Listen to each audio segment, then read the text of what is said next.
আজি বহুদিনৰ পৰা আমাৰ কাৰ্বি আলমৰ লগতে অসমৰ অংগনবাদী কৰ্মী আৰু সহায়িকা বাইদেউসকলে তেওঁলোকৰ দৰমহা বৃদ্ধিৰ বাবে আমাৰ চৰকাৰক অনুৰোধ জনাই আহিছিলে।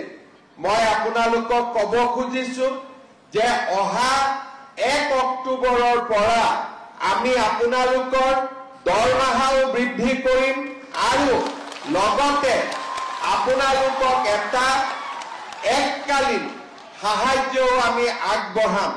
অৰ্থাৎ এবাৰতে আপোনালোকক এটা পুঁজি আমি আগবঢ়াম যাতে ঘৰৰ কাম কাজ ল'ৰা ছোৱালীৰ পঢ়া শুনাৰ ব্যৱস্থা ল'ব পাৰে আৰু লগতে 1 অক্টোবৰৰ পৰা আপোনালোকৰ দৰমহাও আমি যিমানখিনি পাৰো সিমানখিনি আমি বৃদ্ধি কৰিম যাতে আমাৰ অংগনবাদী কৰ্মী আৰু সহায়িকাসকলৰ পৰা অলপ হ'লেও তেওঁলোকৰ মনৰ দুখ আমি যাতে কমাব পাৰো।